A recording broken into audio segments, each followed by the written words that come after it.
கைகளை உயர்த்தவில்லையா சொல்லுங்க பாருங்க. ஹல்லேலூயா. நல்ல கவனிங்க. ஆண்டவருக்கு மகிமை உண்டாவதா. என்றைக்கு ரட்சிக்கப்பட்டோம், ஞானஸ்நானம் எடுத்தோம், சபைக்கு வந்திருக்கிறோம். ஆனால் நாம் இந்த காலை வேளையில் எந்த நிலையில் இருக்கிறோம் என்பதை திரும்பி பார்க்க கர்த்தருடைய ஆவியானவர் நமக்கு உதவி செய்வாரா? நல்ல சத்தம் ஒருலே சொல்லுங்க. ஹல்லேலூயா.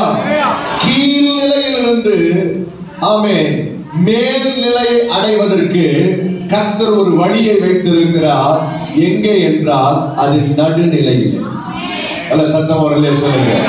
ஒரு மனிதன் கீழ் நிலையிலிருந்து மேல் நிலைக்கு வர வேண்டுமானால் அவன் நடுநிலையை கடந்தாக வேண்டும். நல்ல சத்தம் ஒருலே சொல்லுங்க. ஆண்டவருக்கு மகிமை உண்டாவதா. கீழ்நிலை ஆவிக்குரிய வாழ்க்கையில ஆண்டவர் நம்மை ரட்சித்து இன்றைக்கு வேறு பிரித்து அவருடைய பிள்ளைகளாய் மாற்றி இருக்கிறார். அவருடைய ஆலயத்தில் 3 நிலைகள் இருக்கிறது. தேவனுடைய ஆலயத்தில் 3 அனுபவங்கள் இருக்கிறது. ஒன்று கீழ்நிலை, இன்னொன்று நடுநிலை, மூன்றாவது மேல்நிலை. நல்ல ஒரு ஆமென் சொல்லுங்க. ஹல்லேலூயா. இங்க இருக்கிற நாம் எல்லாரும் ஏதோ ஒரு நிலையில இருப்போம், ஏதோ ஒரு நிலையில் இருப்போம். ஆனால் கர்த்தர் நம்மிடத்திலே அவன் எதிர்பார்த்து அழைத்த நோக்கம் நம்மை ஒரு மேல் நிலைக்கு கொண்டு செல்ல கர்த்தர் நம்மை அழைத்திருக்கிறார். சத்தம் ஒருலே சொல்லுங்க பார்க்கலாம். அல்லேலூயா. யோசேப்புடைய வாழ்க்கை அவனுடைய தகப்பன் வீட்டிலே ஆமென் எல்லாருக்கும் அவன் கீழ்ப்பட்டவன், எல்லா சகோதரருக்கும் அவன் இளையவன். ஆண்டவருக்கு மகிமை உண்டாவதாக. ஆமென் ஸ்தோத்திரம். அந்த கீழ்நிலையில் இருந்த இந்த யோசேப்புக்கு ஆண்டவர் மேல்நிலை குறித்த ஒரு தரிசனத்தை தந்தார். நல்லவர்களே சொல்லுங்க.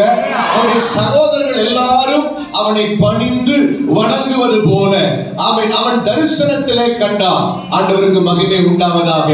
இந்த தரிசனத்திலே அவன் கீழ்நிலை இருக்கும்போது, தகப்பன் வீட்டில் இருக்கும்போது, ஆண்டவருக்கு மகிமை உண்டாவதாக, ஒரு இளைஞனாய் ஒரு சிறுவனாய் இருக்கும் போது கர்த்தர் அவன் வாழ்க்கையை குறித்து என்ன ஒரு திட்டம் வைத்திருக்கிறார், என்ன தரிசனம் வைத்திருக்கிறார் என்று அந்த மேலான திட்டத்தை அந்த கீழ்நிலையில் இருக்கும் போதே ஆண்டவர் காண்பித்தார். நல்ல ஒரு அல்லே சொல்லுங்க. சத்தம் ஒரு அல்லே சொல்லுங்க பார்க்கலாம். இந்த கீழ்நிலையில் இருந்த யோசேப்பு அந்த மேலான தரிசனத்தை, மேலான தேவ திட்டத்தை அடைவதற்கு நேரடியாய் மேல்நிலைக்கு தாவி விடவில்லை. அதற்கு இடைப்பட்ட ஒரு நடுநிலையை சந்திக்க நேரிட்டது. சத்தமா அவர்களே சொல்லுங்க. ஆண்டவருக்கு மகிமை உண்டாவதாக. அதுதான் எகிப்தின் அடிமை வாழ்க்கை. அல்லவர்களே சொல்லுங்க பார்க்கலாம். அல்லேலூயா.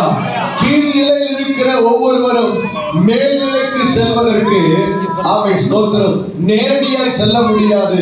வேத வசனத்துல வாசிக்கிறோம், கீழ்நிலையிலிருந்து நடுநிலை வழியாய் அப்படின்னு பார்க்கிறோம். அல்லவர்களே சொல்லுங்க. அல்லேலூயா.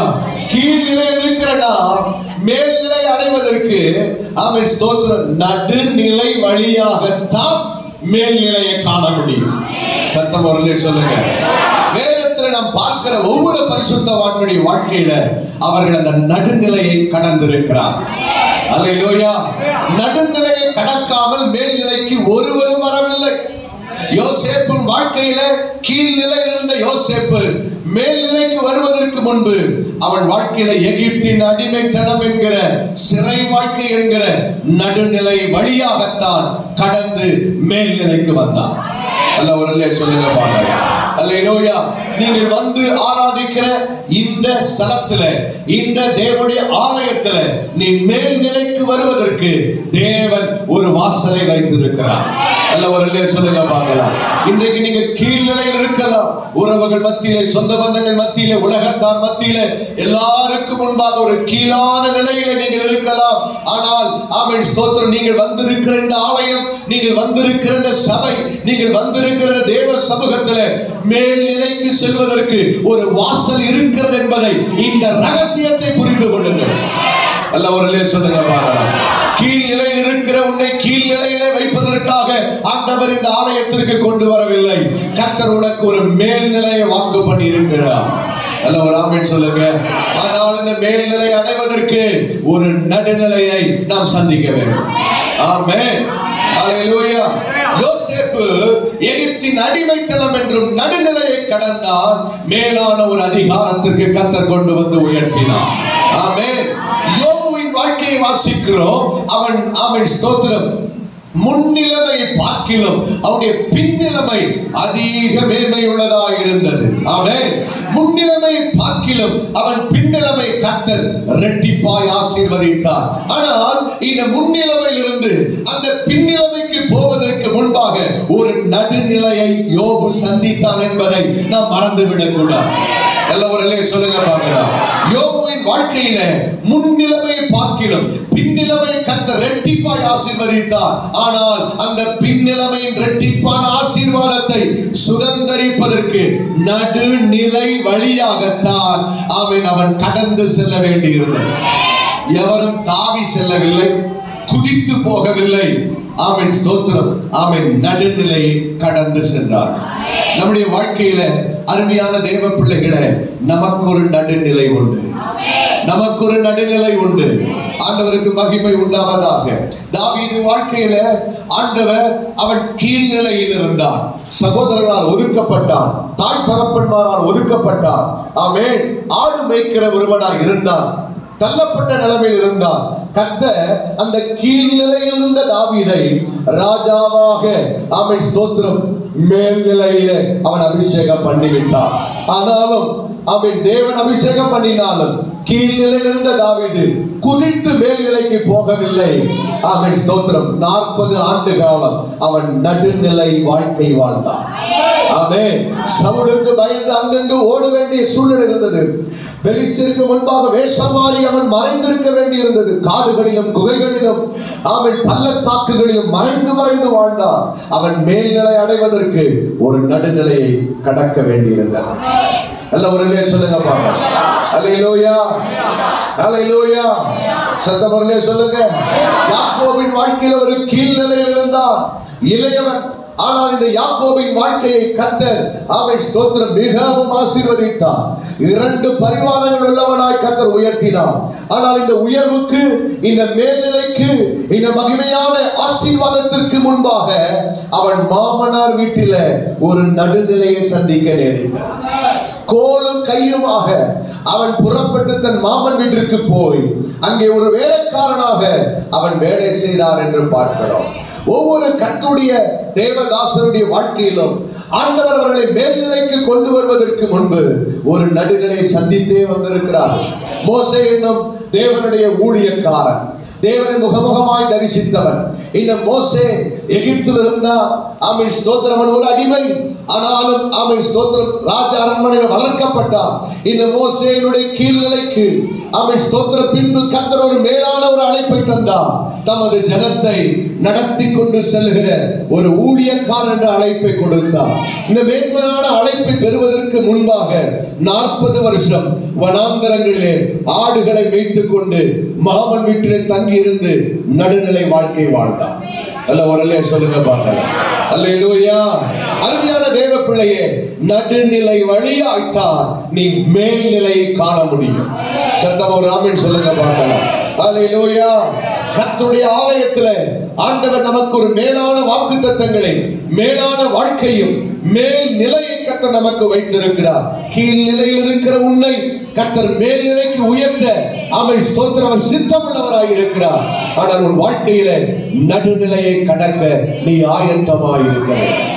சத்தம் அவர்களே சொல்லுங்க. அல்லேலூயா. யோசேப்பு தன் வாழ்க்கையில் வந்த அந்த நடுநிலையை அவன் கடக்க ஆயத்தமாய் இருந்தான். யோபு தன் வாழ்க்கையில் வந்த அந்த உபத்திரவம், சோதனை என்கிற அந்த நடுநிலையை கடக்க ஆயத்தமாய் இருந்தான். தாவீது தன் வாழ்க்கையில ராஜாவாய் அபிஷேகம் பண்ணப்படுவதற்கு முன்பு அவன் வாழ்க்கையில் அந்த நடுநிலையை கடக்க ஆயத்தமாக இருந்தான். மோசே தன் வாழ்க்கையில 40 வருஷம் வனாந்தர வாழ்க்கையில நடுநிலை வாழ்க்கையை வாழ அவன் ஆயத்தமாக இருந்தான். நம்முடைய வாழ்க்கையிலும் அவன் ரட்சிப்புக்கு முன்பாக நாம் ஒரு கீழ்நிலையில் இருந்தோம். ஆமென் ஸ்தோத்திரம். ரட்சிக்கப்பட்ட பின்பு நாம் நடுநிலைக்கு வந்திருக்கிறோம். ஆமென் ஸ்தோத்திரம். நம்முடைய ரட்சிப்பு வளர்ந்தேறும் போது கர்த்தர் நம்மை மேல்நிலைக்கு உயர்த்துவார். கைவேற்றலே சொல்லுங்க பார்க்கலாம்.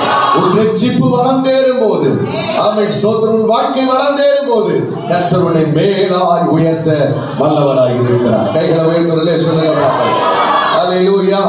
ரட்சிக்கப்பட்ட பின்பு ஏன் நம்முடைய வாழ்க்கையில ஒரு நடுநிலை?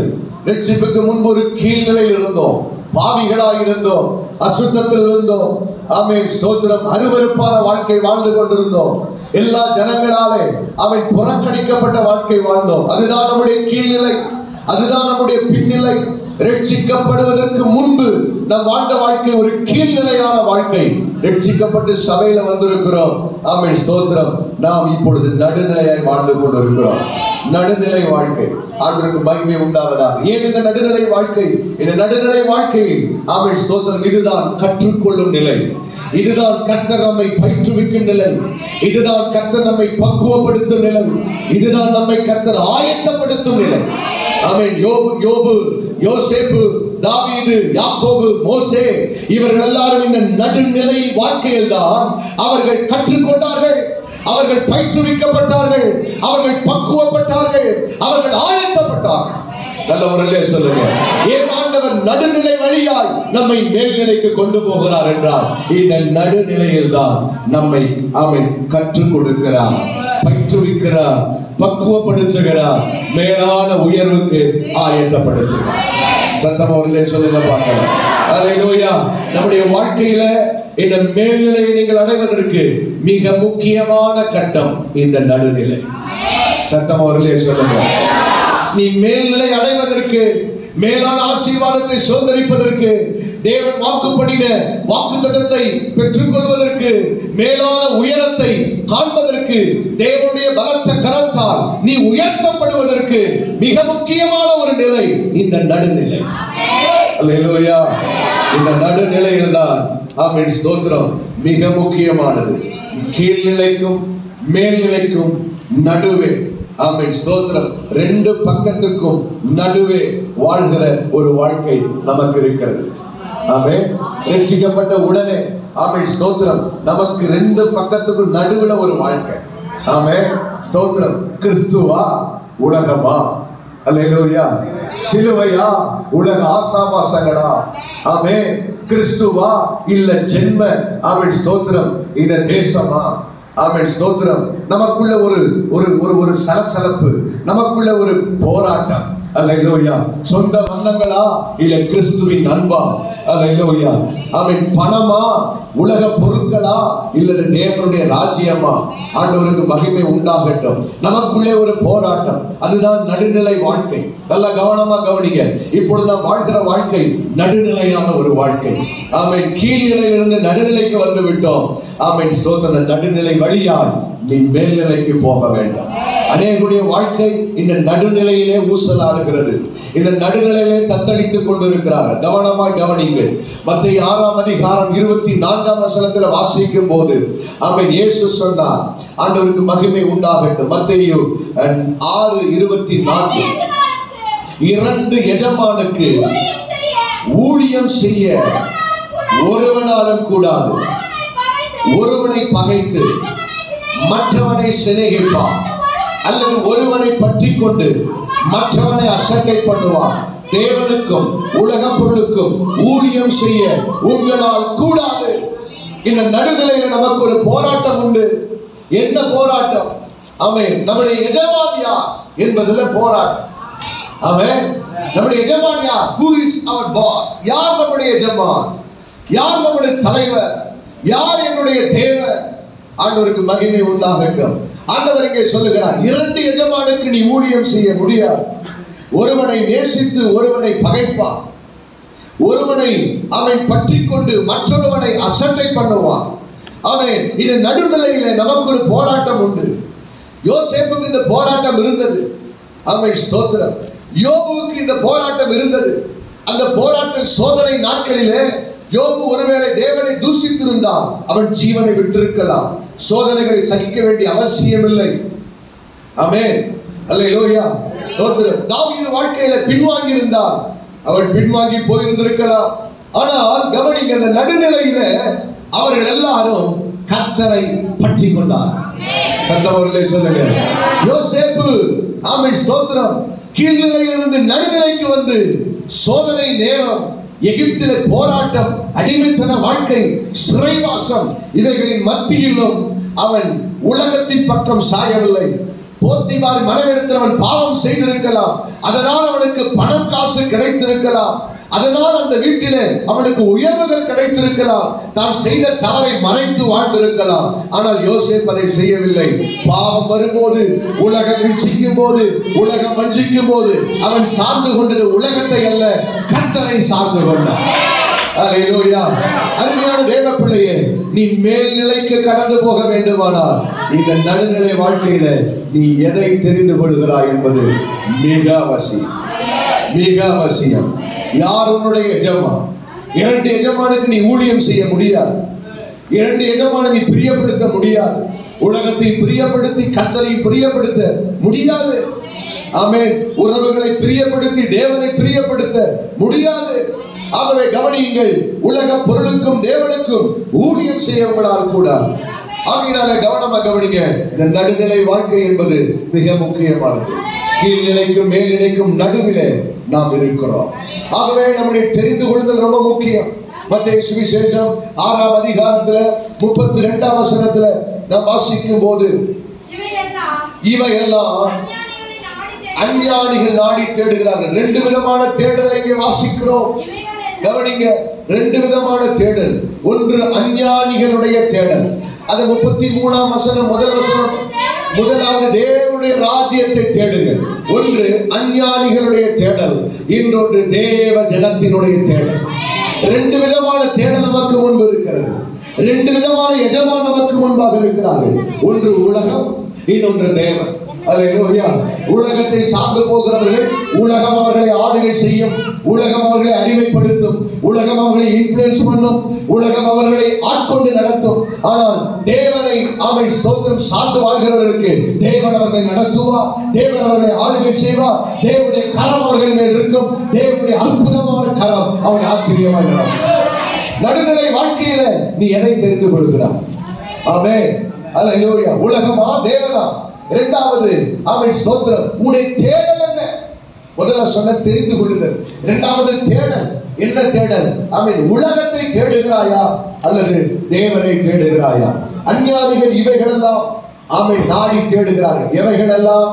எண்ணத்தை உண்போம், எண்ணத்தை உடுப்போம், ஆமென் ஸ்தோத்திரம், ஆமென் என்று எண்ணத்தை அவன் குடிப்போம் என்று அவர்கள் கவலைப்படுகிறார்கள்.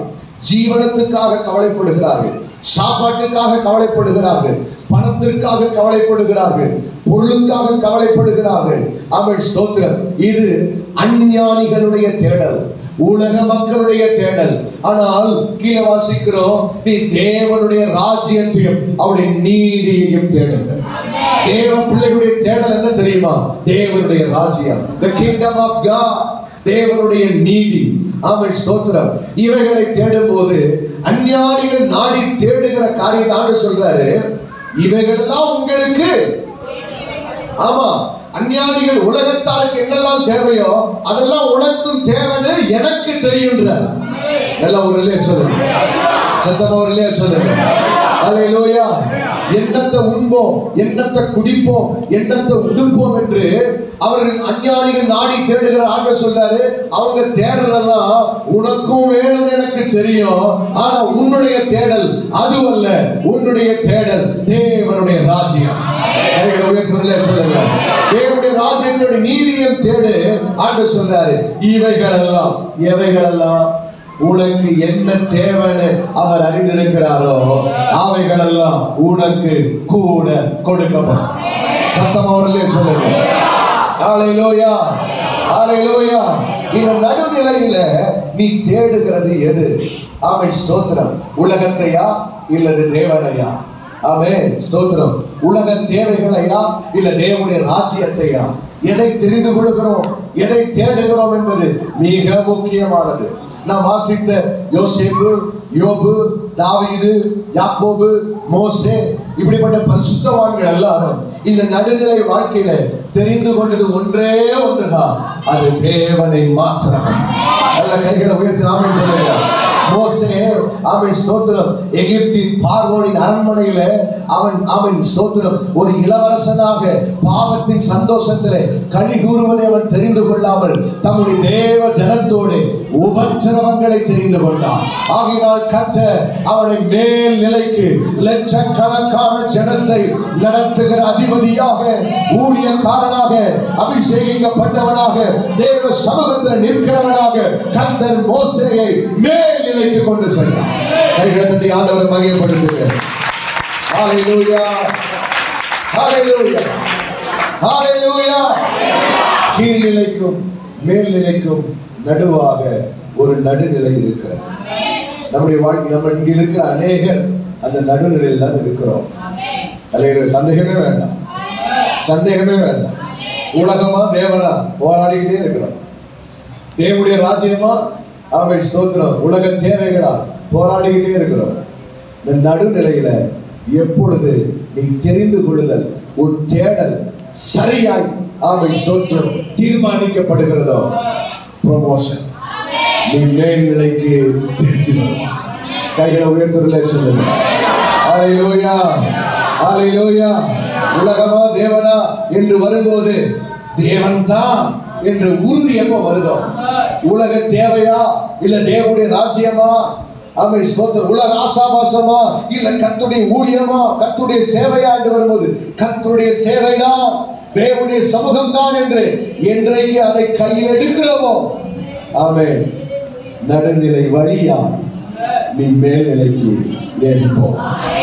கைகளை உயர்த்துறதுல சொல்லுங்க. ஹல்லேலூயா. இந்த வசனத்துல கவனிக்கணும். எசேக்கியேல் என்ன எழுதப்பட்டிருக்கிறதுனா நடுநிலை வழியாய் மேல்நிலைக்கு ஏறும் வழி. என்ன வழி? ஹலோ, என்ன வழி? இது இறங்கு வழி இல்ல, கடகடகடன் இறங்கி போறதுக்கு ஏறணும். ஹல்லேலூயா. நீ மேல்நிலைக்கு வரணும்னா ஏறணும். ஹல்லேலூயா. ஆண்டவருக்கு மகிமை உண்டாவதாக. கவனிங்க, அதுல பின்னால நான் வருகிறேன். இந்த நடுநிலையில தோற்று போனது உண்டா அப்படின்னா பைபிள்ல நிறைய வாசி. கீழ்நிலையிலிருந்து கர்த்தர் அழைத்து நடுநிலைக்கு கொண்டு வந்த போது அந்த மேல்நிலைக்கு ஏறி போகாமல் நடுநிலையை தோற்று கீழ்நிலையில் விழுந்தவர்கள் உண்டு. சிம்சோன் என்பவன் அப்படிப்பட்டவன். நியாயாதிபதிகள் 16 அதிகாரத்தில் அதை வாசிக்கிறோம். கர்த்தர் சிம்சோனை ஒரு தம்முடைய ஊழியக்காரனாக ஒரு நியாயாதிபதியாக அல்லேலூயா நசரேய விரதம் உள்ளவனாக ஸ்தோத்திரம் தேவ அபிஷேகத்தை அவன் மேல் வைத்து அவனுடைய கர்த்தருடைய ஆவியானவர் அவன் மேல் இறங்குவார். ஒரு கழுதையின் தாடை எலும்பை கொண்டு 1000 பேரை கொன்று போடுவார். ஒத்த மனுஷன் 1000 பேரை கொல்லத்தக்கதான அபிஷேகம் அவன் மேல இருந்தது. சத்தம் ஒரு சொல்லுங்க. அல்லேலூயா, அல்லேலூயா. காட்டுல அலைகிற நரிகளை பிடிச்சு வால்ல தீப்பந்தத்தை பொருத்தி ஸ்தோத்திரம் பெலிஸ்தருடைய வெள்ளாமையெல்லாம் அடிச்சானா. ஸ்தோத்திரம். நம்மளால ஒரு பூனையை பிடிக்க முடியுமா? ஒரு எலியை பிடிக்க முடியுமா? காட்டுல அலைகிற நரியை பிடிச்சவே இருந்தானா தீப்பந்தத்தை பொருத்தி ஓட விட்டான். ஸ்தோத்திரம். ஒரே ஒற்ற ஆளு மொத்த தேசம் என்ன செய்ய தெரியுமா? கிட்டு கிட்டு ஆடி நிக்குது. அப்படிப்பட்ட பராக்கிரமசாலியாய் கர்த்தர் இஸ்ரவேலிலே இந்த சிம்சோனை அபிஷேகித்து வைத்திருந்தார். அவர் இந்த அபிஷேகிக்கப்பட்ட இந்த சிம்சோன் அவன் நியாயாதிபதியாக சர்வ இஸ்ரவேலையும் சமஸ்த இஸ்ரவேலையும் நியாயம் தீர்க்க வேண்டிய ஸ்தானத்தில் உயர்ந்து வர வேண்டிய இந்த சிம்சோன் சில காலத்திற்குள்ளே அவன் விழுந்து போனான். நடுநிலையிலிருந்து மேல்நிலைக்கு ஏறி அந்த சமஸ்த இஸ்ரவேலின் ராஜாவை போல அவன் ஸ்தோத்திரம் அவன் அரியணையில் அமர்ந்து நியாயம் விசாரிக்க வேண்டிய இந்த சிம்சோன் அவன் நியாயம் தீர்க்கப்பட்டவனாக அழிக்கப்பட்டு போனான். அல்லேலூயா. பிறரை நியாயம் தீர்க்க வேண்டியவன் அவன் தேவனுடைய நியாய தீர்ப்புக்குள்ளான். காரணம் அந்த நடுநிலையிலே அவன் எதை தீர்மானிப்பது, எதை தெரிந்து கொள்வது, எதை தேடுவது என்பதிலே அவனுக்குள்ள குழப்பம் வந்து விட்டது. உலகமா தேவனா, தேவனுடைய அபிஷேகமா இல்ல பாவ ஆசாபாசமா, என்று வரும்போது அவனுக்குள்ள ஒரு ஆஸ்பிரேஷன், அவனுக்குள்ள ஒரு குழப்பம், அவனுக்குள்ள ஒரு கன்ஃபியூஸ். அவன் உலகத்தை, உலகாசாவாசத்தை அவன் விரும்பி அவன் ஒரு வேசியின் இடத்துல சிக்கி தன் அபிஷேகத்தை, தன் அழைப்பை, அவன் தன்னுடைய மேன்மையை இழந்து 2 கண்களும் பிடுங்கப்பட்டவனாய் அவன் மடிந்து போனான். நடுவிலிருந்து விழுந்தவர்கள் அநேக வேதத்தில் உண்டு. அருமையான தேவ பிள்ளையே, உன்னுடைய தெரிந்து கொள்வது ரொம்ப முக்கியம், உன்னுடைய தேடல் ரொம்ப முக்கியம். அல்லேலூயா. சத்தம் வரலே சொல்லுங்க. அல்லேலூயா. சாத்ராக், மேஷாக், ஆபேத்நேகோ முன்பாக ஒரு சிலை வைக்கப்பட்டிருக்கிறது. ஒரு பக்கம் அக்கினி நெருப்பு எரிந்து கொண்டிருக்கிறது. சிலை வழிபட்டால் தோத்திரம் அவன் தப்பு வைக்கப்படுவான். சிலை விழுந்து வளராவிட்டால் அக்கினியிலே தூக்கி போடப்படுவார். இப்பொழுது இவர்கள் எதை தெரிந்து கொள்ள வேண்டும்? ஆமென். சிலை விழுந்து வளராவிட்டால் எரிகிற நெருப்பிலே தூக்கி போடப்படுவோம். ஆமென். அவர்கள் தெரிந்து கொண்டது என்ன தெரியுமா? சிலை அல்ல, ஜீவன் உள்ள தேவன். அல்லேலூயா. எங்கள் எரிகிற அக்கினியிலே தூக்கி போடப்பட்டாலும் ஆமென் ஸ்தோத்திரம், நீர் வைத்திருக்கிற பொற்சிலை நாங்கள் வணங்குவதில்லை. நாங்கள் ஆராதிக்கிற தேவன், நாங்கள் இடைவிடாமல் ஆராதிக்கிற எங்கள் தேவன் எங்களை தப்புவிக்க வல்லவராய் இருக்கிறார். அப்படி தப்புவியாமல் போனாலும் நீர் வைத்திருக்கிற பொற்சிலையை வணங்குவதில்லை என்றார்கள். நடுநிலையில் இருந்த இவர்கள் 2க்கு நடுவில் ஒரு போராட்டம். கர்த்தரை உறுதியாய் பிடித்தார்கள். எரிகிற அக்கினியானாலும் பரவாயில்லை என்று நின்றார்கள்.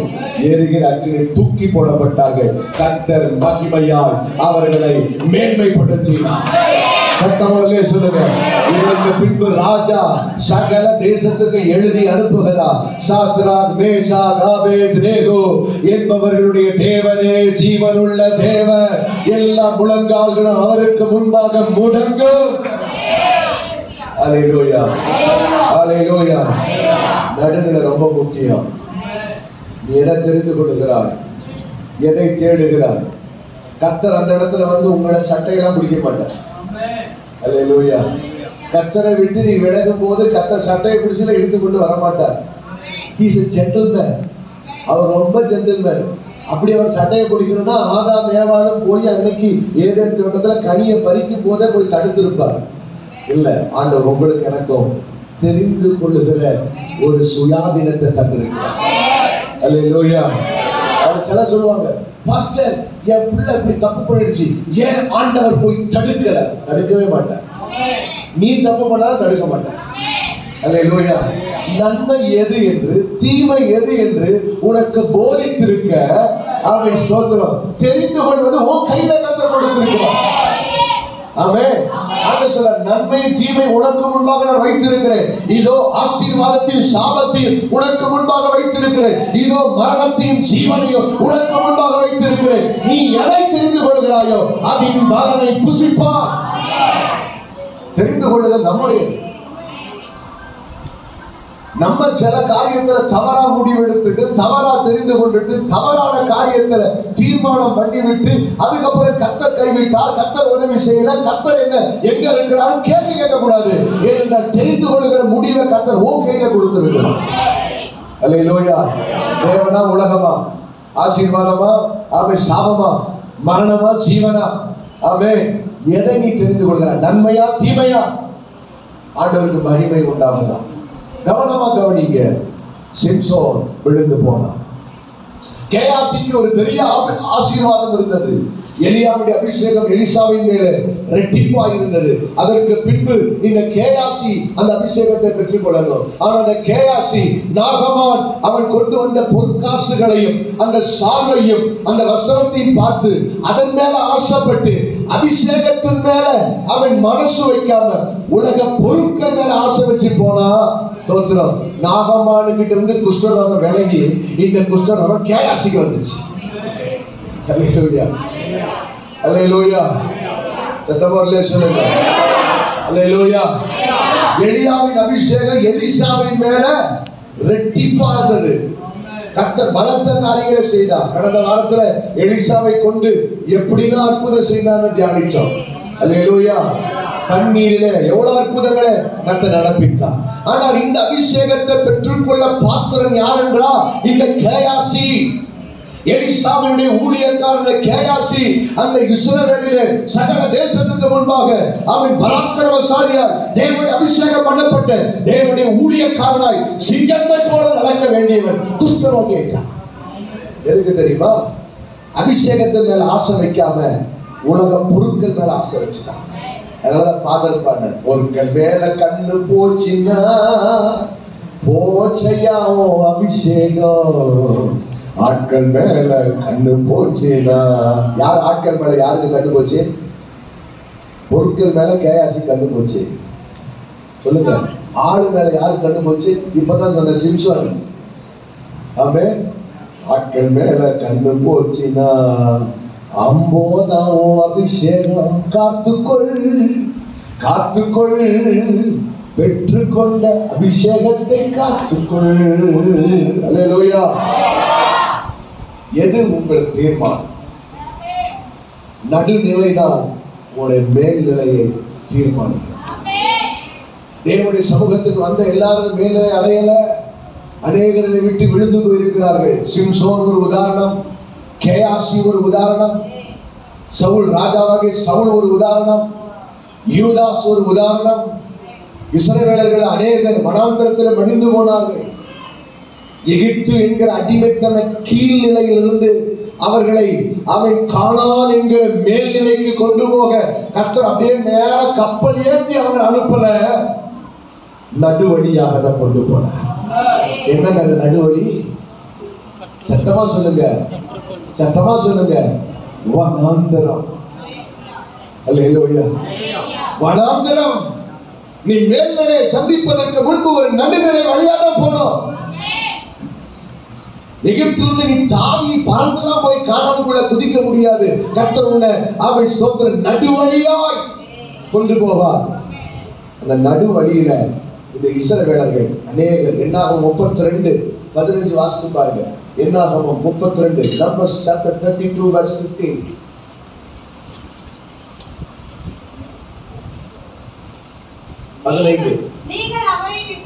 நீங்கள் அவரை விட்டு பின்வாங்கினார், இன்னும் வனாந்தரத்தில் இருக்க பண்ணுவார். ஹலோ, எதுக்கு கூட்டு வந்தாரு? எதுக்கு கூட்டு வந்தாருங்க? கானான சுதந்தரிக்க கூட்டு வந்தாரு. ஆனா ஆண்டவர் வனாந்தரத்துல பார்த்து இஸ்ரவேலரை பார்த்து சொல்றார், நீங்க பின்னும் அவன் ஸ்தோத்திரம் என்னை விட்டு பின்வாங்கினா, நீ பேக் அடிச்சனா நீ இன்னும் வனாந்தரத்துல இருப்ப. நிறைய பேருடைய வாழ்க்கை மேல்நிலைக்கு போகாம அப்படியே ஊசலாடிக்கிட்டே இருக்கு. வாழ்க்கையில ஒரு முன்னேற்றம் இல்ல, தொழில முன்னேற்றம் இல்ல, பிசினஸ்ல முன்னேற்றம் இல்ல, குடும்பத்துல முன்னேற்றம் இல்ல, பிள்ளைகள் வாழ்க்கையில முன்னேற்றம் இல்ல. அப்படியே போகுது கதை. 10 வருஷமா 20 வருஷமா ஒரே லெவல்ல போகுது. காரணம் என்ன? நீ பின்வாங்குற. கர்த்தரை விட்டு நீ பின்வாங்குற. தாவீது கர்த்தரோடு இருந்தான். தாவீது வர வர விருத்தி அடைந்தான். தாவீதை கர்த்தர் நாளுக்கு நாள் அப்படி போட்டிருக்கு, டே பை டே, நாளுக்கு நாள் விருத்தி அடைந்தான். ஏன் அந்த கர்த்தர் நம்மோடு இருந்தார்? ஏன் விருத்தி இல்லை? ஏன் பெருக்கவில்லை? ஏன் நாம் இன்னும் பலப்படவில்லை? தாவீதோடு கர்த்தர் இருந்தார். தாவீது வர வர பலப்பட்டார். சவுலுடைய குடும்பத்தை கர்த்தர் தள்ளிவிட்டார். ஆகையால் சவுலுடைய குடும்பம் வர வர பலவீனப்பட்டு போனாங்க. இப்ப யோசிப்பாரு, உன் குடும்பம் வர வர பலப்படுதா பலவீனப்படுதா? அப்படின்னா நடுநிலையில் ஏதோ பிரச்சனை இருக்கு.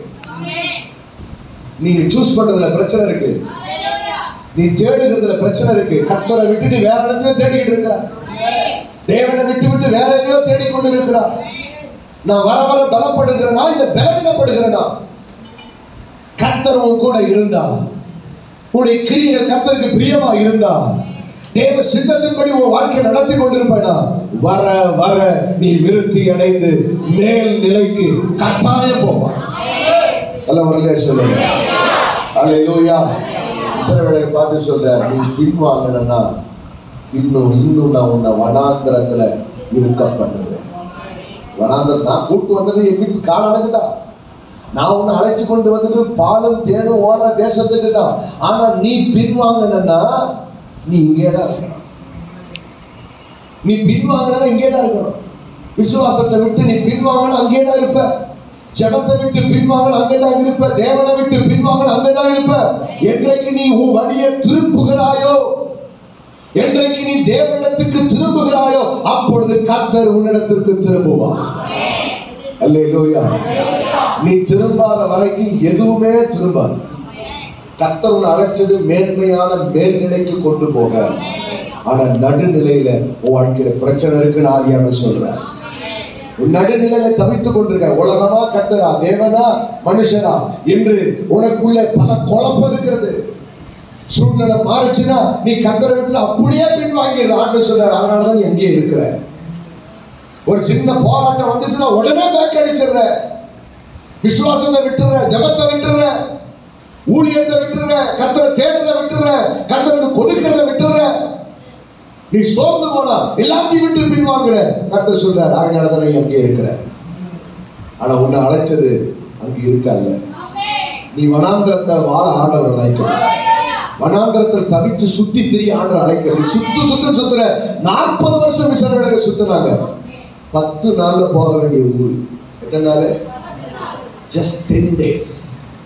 10 நாள்ல நடந்து போனா கானானுக்கு போயிடலாம். ஆனா 40 வருஷம் வனாந்திரத்திலே சுத்தினா. இன்னைக்கு அநேகருடைய வாழ்க்கை சுத்திட்டே இருக்கு. ஆனா போக வேண்டிய இடத்துக்கு நீ போகல. நீ அடைய வேண்டிய டார்கெட்டை அடையல. ஆனா சுத்துறோம். காலையை விடுத்தா ராத்திரி வரைக்கும் சுத்துறோம்.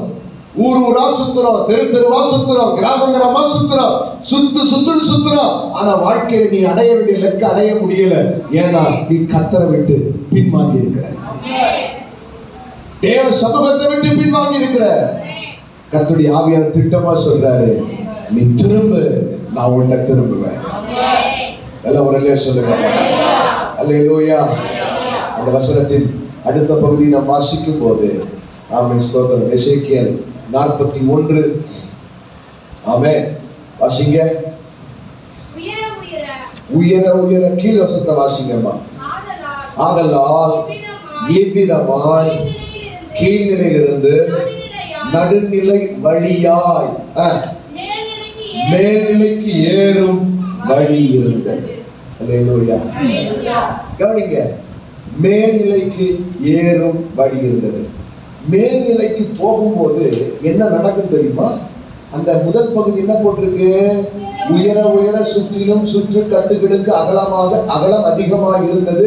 கவனிங்க, ஆலயத்தை சுற்றிலும் உயர உயர ஆலயத்தை சுற்றி சுற்றி அகலம் வர வர அதிகமாக. நீ மேல்நிலைக்கு போக போக நீ ஒரு பெரிய அகலத்தை பார்ப்ப, ஒரு விருத்தியை பார்ப்ப, ஒரு பெரிய ஆசீர்வாதத்தை பார்ப்ப, ஒரு விசாலத்தை பார்ப்ப. எல்லாம் ஒரு இல்லையா சொல்லுங்க. நீ கீழ்நிலையில் இருந்துட்டு நடுநிலையில் இருந்துட்டு என் வாழ்க்கையில ஒரு விசாலம் இல்லைன்னு சொல்லாத. நீ வளர வளர மேல்நிலைக்கு நீ ஏறி வா, ஒரு பெரிய விசாலம் உனக்கு இருக்கிறது. சத்தம் ஒரு இல்லையா சொல்லுங்க. அல்லேலூயா. ஆலயத்துல நீ உயர உயர அகலம் அதிகமாயிட்டே. தாவீது சொல்லுகிறார், நெருக்கத்திலிருந்து கர்த்தரை நோக்கி கூப்பிட்ட அவர் என் சத்தத்தை கேட்டு விசாலத்துல கொண்டு போய் என்னை விட்டார். நீ புலம்புற, நெருக்கமா இருக்க ஆண்டவரே, குடைச்சலா இருக்க ஆண்டவரே, எப்பக்கம் பார்த்தாலும் ஒரே நெருக்கம், எங்கேயும் திரும்ப முடியல, எங்கேயும் போக முடியல, பொருளாதாரத்துல நெருக்கம், சொந்த பந்தங்களால நெருக்கம், எல்லா பக்கமும் நெருக்கம், தொழில நெருக்கம், வியாபாரம் இல்ல, தொழில் இல்ல, விவசாயம் இல்ல, எதுலுமே நெருக்கமா இருக்கு. எப்ப என் வாழ்க்கையில விசாலம் வரும்? எப்ப என் வாழ்க்கைய பாதை அகலமாக்கும்? எப்ப என்னுடைய வழிகளை நீ அகலமாக்குவி? அல்லேலூயா. ஆண்டவர் சொல்றாரு, மேல ஏறி வா, மேல ஏறி வா. அல்லேலூயா. யோவானுக்கு வானத்துல சத்தம் கேட்டது, ஏறி வா. சத்தம் அவர்களே சொல்லுங்க. அல்லேலூயா. கர்த்தருடைய காலை வேளை உன்னை பார்த்து சொல்லுகிறார், மகனே மகனே, ஆமென் ஸ்தோத்திரம், நடுநிலையில ஊசலாடிக்கிட்டு இருந்தது போதும். ஆமென் ஸ்தோத்திரம், என் கையை பிடி, உலகத்தை கைவிடு, உலகத்தை பிடிக்காத, என் கையை பிடிச்சு மேல ஏறி வா. உன் வாழ்க்கையில ஒரு விசாலம் உனக்கு ஒரு பெரும் பாதையை வைத்திருக்கிறார். மேல்நிலைக்கு ஏறிவா. ஹல்லேலூயா.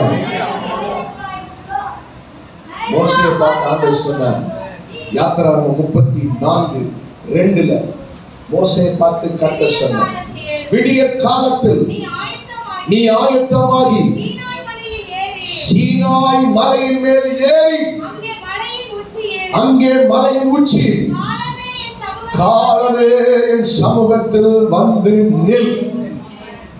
ஏறிவா. அல்லேலூயா. கவனிங்க, மோசே பார்த்து சொல்றார், நீ மலையின் மேல ஏறிவா. ஏன் கீழே இருந்தா ஆண்டு மாட்டாரா? ஆண்டு சொல்ல, நீ ஏறிவா, என் சமூகத்தில் வந்து நில். Stand before me. நீ எனக்கு முன்பாக நில்.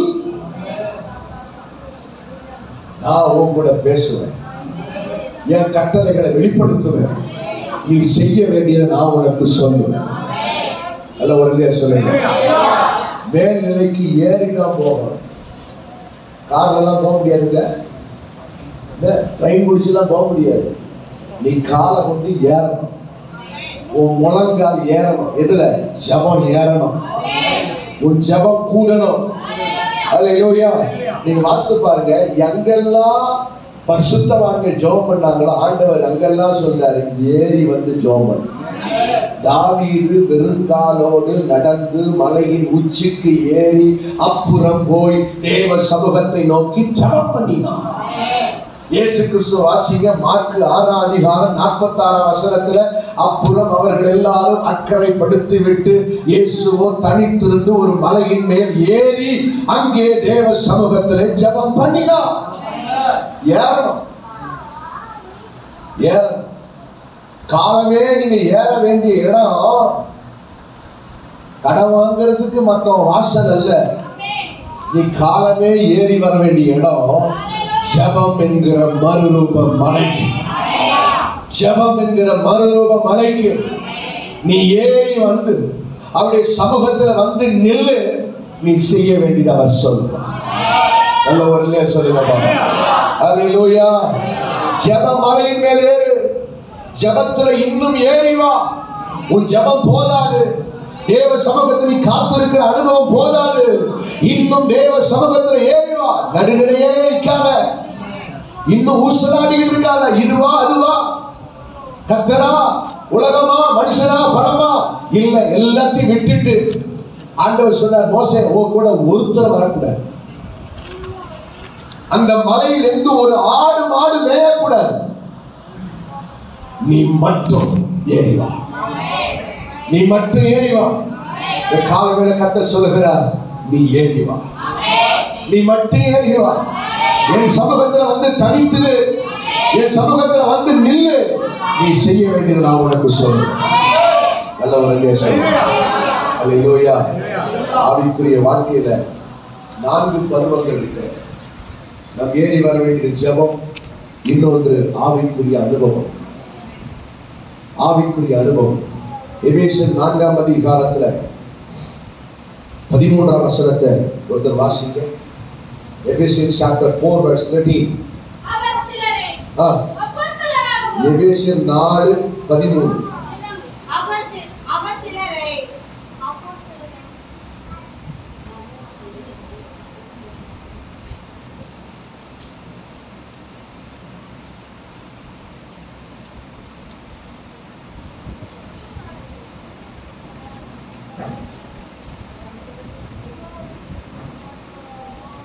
எபேசியர் 4:14 வாசிங்க. நாம் இனி குழந்தைகளாய் இராமல்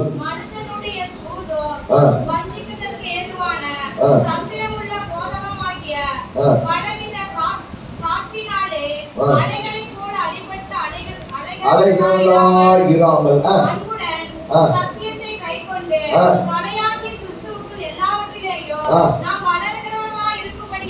வளவர்களாய் இருக்கும்படியாக அப்படி செய்தார். முதல்ல குழந்தை பருவம். என்ன பருவம்? குழந்தை பருவம். சபைக்குள் இருக்கிற ஒரு கூட்டம் குழந்தை பருவத்தில் இப்பதான் புதுசா சபைக்குள்ள வந்திருப்பாங்க. குழந்தை பருவம்.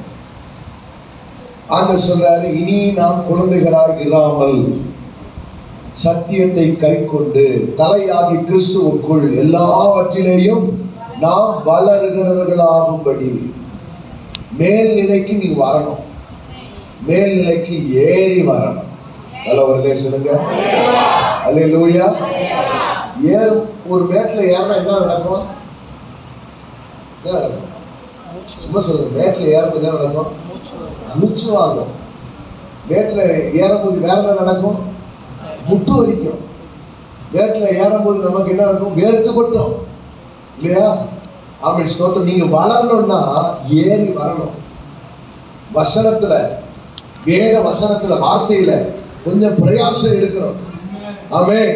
குழந்தை பருவத்திலிருந்து நீங்க வளர்ந்து மேல வரணும்னா 1 பேதுரு 2:3 வாசிக்கிறோம். 1 பேதுரு 2:3 என்ன போட்டிருக்கு? நீங்கள் ரட்சிப்புக்கென்று வளரும்படி நீங்கள் வளரும்படி புதிதாய் பிறந்த குழந்தைகளைப் போல திருவசனமாகிய கலங்கமில்லாத ஞான பாலின் மேல் வாஞ்சையாய். நீ வளரணும்னா, அருமையான தேவ பிள்ளையே, நீ வளரணும்னா வேத வசனமாகிய ஞான பாலின் மேல வாஞ்சையா இருக்கு. அல்லேலூயா சொல்லுங்க. அல்லேலூயா.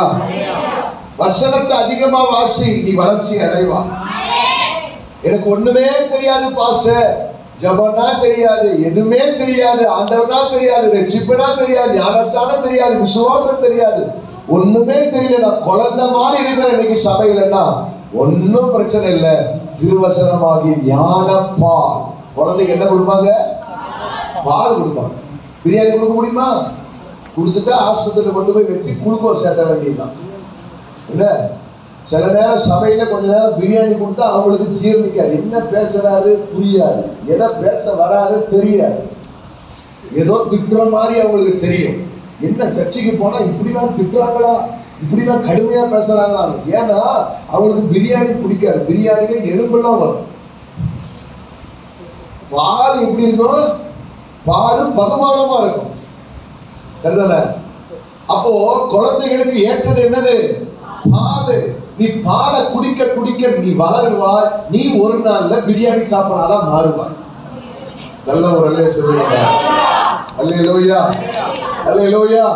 அப்ப திருவசனம் தான் ஞானப்பா. சபையில குழந்தை பருவத்தில் உள்ள தேவ பிள்ளைகள் இருக்கிறாங்க. குழந்தை ஒண்ணுமே தெரியாது அவங்களுக்கு. குழந்தைக்கு ஊட்டி விட்டாதான், குளிப்பாட்டி விடணும், தலைவாரி விடணும், இதெல்லாம் குழந்தைக்கு செய்யணும். குழந்தை தன்னால செஞ்சுக்குமா? செய்யாது. அப்ப சில ஆட்களுக்கு பிரியாணி சாப்பிடுற வளர்ந்த ஆட்களுக்கு என்ன தெரியுமா ஆசை? இன்னும் இன்னும் எனக்கு பாஸ்டரே ஊட்டி விட்டா நல்லா இருக்கும், தலைவாரி விட்டா நல்லா இருக்கும். பாஸ்டர்கள்லாம் கண்டுக்கிறதே இல்லை. யாருக்கு சொல்லுங்க? அது சொல்லுங்க. வளர்ந்த ஆட்களுக்கு அப்படி ஒரு ஆசை. இப்பவும் எனக்கு சில ஆசை வரும், அம்மா எனக்கு ஒரு வாய் ஊட்டி விடுங்க. ஆமா, எங்க அப்பா இறக்கிறதுக்கு முன்னாடி கூட எனக்கு ஊட்டி விட்டுருக்கிறாங்க. ஊட்டினா முளைச்சு ஒரு 2 வாய் அவங்க சாப்பிடும் போது அது ஆசை இருக்கும். உங்களுக்கு அப்படி ஆசை வரலாம். ஆனாலும் குழந்தையை யார் கவனிக்கிறது? புதுசா வர்றவங்களை தான் பாஸ்டர் கவனிக்கிறார். எங்களமா கண்டுக்கிறதே இல்லை. எது கண்டுக்கணும்? நீங்க தான் எலும்ப கடிக்கிற அளவுக்கு ஆயிட்டீங்களே. இன்னும் பாலை கொடுத்தா உங்களுக்கு குடிப்பீங்களா? ஆமென்.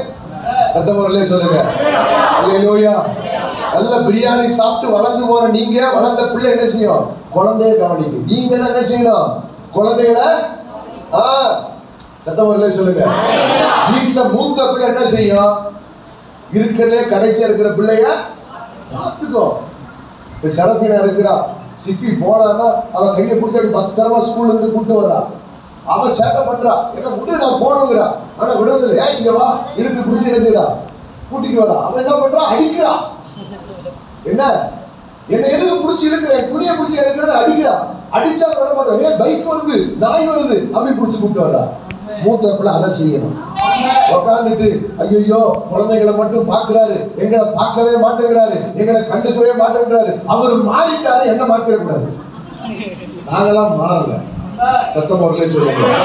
குழந்தைக்கு பால் தேவை, குழந்தையை விசாரிக்கணும், குழந்தைக்கு செய்ய வேண்டியதை செய்யணும். அப்பதான் அந்த குழந்தை ஒரு நாள் உங்களை போல வளரும். நல்ல ஒருலே சொல்லுங்க பாருங்க. அல்லேலூயா. ஆளாளுக்கு சாப்பிடும்போது ஒரு வாயை ஊட்டுங்க, குழந்தை நல்லா வளர்ந்துடும். ஆமென். வீட்டில் 4 பேர் இருக்கிறோமா, 4 பேர் ஒரு வாயை ஊட்டுங்க. 100 பேர் இருக்கிறோமா, 100 பேர் சேர்ந்து ஒரு குழந்தைக்கு ஊட்டுங்க, நல்ல சூப்பரா வளரும். நல்ல ஒருலே சொல்லுங்க. அல்லேலூயா. 4 ஆட்டுக்குட்டி இருக்கிற இடத்துல இந்த ஆட்டுக்குட்டியும் கொஞ்சமா தான் இருக்கும். ஒத்த ஆட்டுக்குட்டி பாருங்க, நல்ல பால் குடிச்சு புஷ்டி ஆயிடும். அது போல புதிதாய் வருகிற குழந்தைய ஊட்டி பாதுகாக்கணும். சொல்லுங்க. அது சாப்பிட மாட்டேங்குன்னு சொன்னாலும் அடிச்சு போடுறாங்க. அதான் பிரச்சனை. சொல்றதே கேட்க மாட்டேன்னு அடிச்சு போடுறாங்க. நல்ல ஒருலே சொல்லுங்க பார்க்கலாம். குழந்தை பருவம். 2வது விசுவாசி என்கிற பருவம். Just faith. மார்க் 16:17 வாசிக்கிறோம். விசுவாசிக்கிறவர்களால் நடக்கிற அடையாளங்களாகன. ஆமென். ஸ்தோத்திரம். குழந்தை பருவத்தை விட்டு இப்போ சிலர் என்ன செஞ்சிருப்பாங்க, ஆண்டவரை கொஞ்சம் விசுவாசிக்க ஆரம்பிச்சிருப்பாங்க. ஸ்தோத்திரம். ஜெபம் பண்ணா ஒரு அற்புதம் நடக்கும், ஜெபம் பண்ணா ஒரு அதிசயம் நடக்கும். விசுவாசி. 3வது ஒரு பருவம் லூக்கா சுவிசேஷம் 14:26 வாசிக்கிறோம். சீசத்துவ பருவம். டிசைபிள். ஸ்தோத்திரம். வாசிங்க. லூக்கா 14:26 வாசிக்கிறோம்.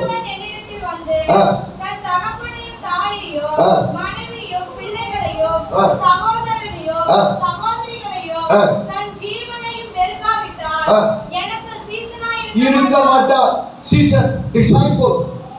இந்த டிசைபிள் சீசன் யாருன்னா விசுவாசியும் சீசன் ஒன்று அல்ல. இந்த சீசன் எப்படிப்பட்டவன் தெரியுமா? தன்னை தான் வெறுத்து கிறிஸ்துவுக்காக சிலுவையை சுமக்க ஆயத்தமானவன் தான் சீசன். இயேசு கிறிஸ்து பரமேறி போகும்போது சொன்னார், நீங்கள் புறப்பட்டு போய் சகல ஜாதிகளுக்கும் சுவிசேஷத்தை அறிவித்து பிதாகுமாரன் பரிசுத்தாவின் நாமத்தில் ஞானஸ்நானம் கொடுத்து அவர் என்ன செய்யுங்க, உபதேசம் பண்ணுங்க, சகல ஜாதிகளையும் சீசராக்குங்க. Make disciples. விசுவாசியாக்குன்னு சொல்லல. இன்னைக்கு நீங்க விசுவாசியா இருக்கிற நீங்க சீசரா மாறணும். விசுவாசிக்கு யாராவது ஒன்று செஞ்சுக்கிட்டு இருக்கணும். யாராவது ஜெபம் பண்ண மாட்டாங்களா, யாராவது நம்ம கொடுக்க மாட்டாங்களா, யாராவது நம்ம தலையில கை வச்சு நமக்காக நம்ம அற்புதத்தை ஜெபம். இவங்க விசுவாசி, இவங்க குழந்தைகள். ஆனா சீசன் யார் தெரியுமா? கிறிஸ்துவின் நிமித்தம் என்ன வந்தாலும் சரி அவரை விட்டு பின்வாங்கவே மாட்டேன், அவருக்காக எதையும் சகிப்பேன் என்று தன்னை முழுவதுமாய் அர்ப்பணித்தவன் சீசன். அப்படிப்பட்டவங்க சபையில் இருக்கிறாங்க. நிறைய பேர் இல்ல, ஒரு சிலர். அப்போஸ்தலர் சபையில இயேசு பரமேறி செல்லும் போது 500 பேருக்கு தரிசனமானார். எத்தனை பேருக்கு? 50 நாள் எத்தனை பேருக்கு தரிசனமானார்? ஆனா மேல் வீட்டறைக்கு எத்தனை பேர் வந்தாங்க? எங்க மற்றவங்க எங்க போனாங்க? மற்றவங்க எங்க போனாங்க? அந்த 120 பேர் தான் கர்த்தருக்காக வைராக்கியமாக அப்போஸ்தலர் மூலமாக ஸ்தோத்திரம் பெரிய அற்புதங்கள் நடந்தது. அப்ப கவனிங்க, நல்லா கவனிங்க. சபையில் அநேகர் இருந்தாலும் எல்லாரும் சீசன் ஆகிவிட முடியாது. சீசன் சொல்லிடலாம், ஆனா சீசன் என்றால் அர்ப்பணத்தில் வெளிப்படும்.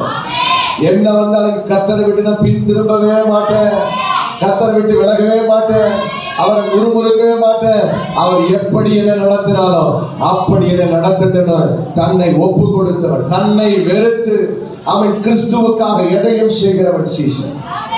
அல்ல ஒரு சொல்லுவாங்க. அவங்களுக்கு தான் பேரு அப்போஸ்தலர் நடவடிக்கைகள் 11:26 சீசர்களை பார்த்து சொன்னாங்க கிறிஸ்தவர்கள். Who is Christian? நீங்க நான் கிறிஸ்தவரா சொல்லுங்க. சர்டிபிகேட் வச்சிருப்போம் கிறிஸ்தவர்கள். நம்ம கிறிஸ்தவர்களா? அப்படியா? சிலுவை சுமப்போம். ஒரு தலைவலி வரட்டும், ஒரு சின்ன கஷ்டம் வரட்டும், இந்த சர்ச்சுக்கு போய் என்னதான்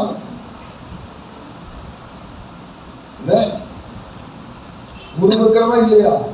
சீசன் என்பவன் யார் தெரியுமா? Who is Christian? அந்தியோகியால சீசர்களை பார்த்து சொன்னார்கள் கிறிஸ்து அவர்கள், அவங்க தான் கிறிஸ்தவர்கள். கிறிஸ்துவை போல அற்புதம் செய்கிறவர், கிறிஸ்துவை போல பழகுகிறவர், கிறிஸ்துவை போல பேசுகிறவர், கிறிஸ்துவை போல வாழ்கிறவர், கிறிஸ்துவை போல நடக்கிறவர், கிறிஸ்துவுக்குள் இருக்கிறவர், அவனுக்கு பேர் தான் கிறிஸ்தவர். மற்றதுக்கு பேர்ல கிறிஸ்தவம் கிடையாது. சொல்லிக்கலாம் உலகத்துல. நான் சொல்றேன், எத்தனை பேர் ஆமோதிக்கிறீங்க? என்ன பாஸ்டர் இன்னைக்கு வரை நான் கிறிஸ்டின் நினைச்சிருந்தேன், கிறிஸ்டினும் இல்ல, நான் இந்துவும் இல்ல, அப்புறம் யாரு பாஸ்டர்? நீங்க நடுவுல இருக்கிறவங்க.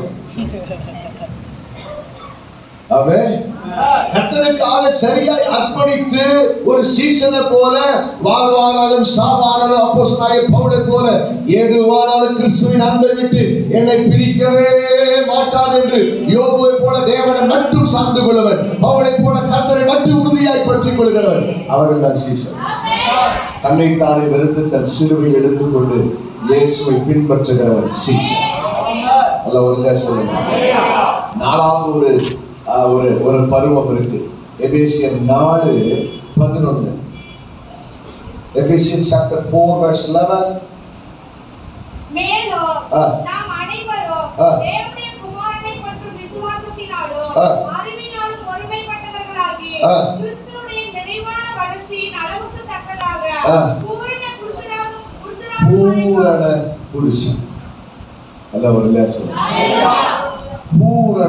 புருஷன்.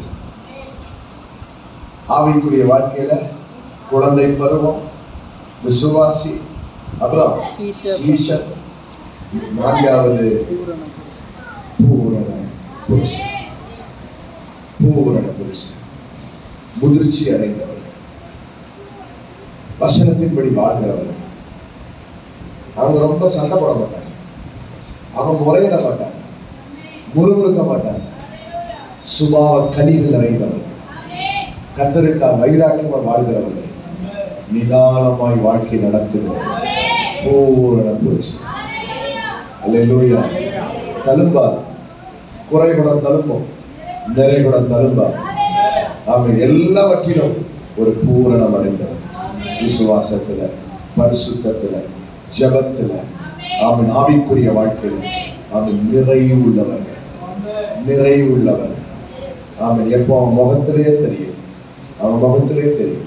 எந்த சலசலப்புக்கும் அவங்க அசர மாட்டாங்க, எந்த பிரச்சனை வந்தாலும் அவங்க அசரவே மாட்டாங்க, தைரியமா நிற்பாங்க. அவங்க பூரண புருஷன். கர்த்தருக்குள்ள எல்லாவற்றிலும் வளர்ந்து கர்த்தருக்காக கனி கொடுக்கிறவர். அவளை குறித்த பைபிள் சொல்லுது, முன்னடக்கும் கடாக்கள். கர்த்தருடைய சமூகத்துல, தேவ ராஜ்யத்துல சிங்கத்தை போல இருக்கிறவர்கள், அவர்கள் பூரண புருஷன். 4 அனுபவங்களை கர்த்தர் நமக்கு வாக்குறுதியிருக்கிறார். அல்லேலூயா. இந்த 4 அனுபவத்துல நீங்க நம்ம எந்த நிலையில இருக்கிறோம்? குழந்தையா இருக்கிறோமா? விசுவாசியா இருக்கிறோமா? சீசனா இருக்கிறோமா? இல்ல பூரண புருஷனா இருக்கிறோமா?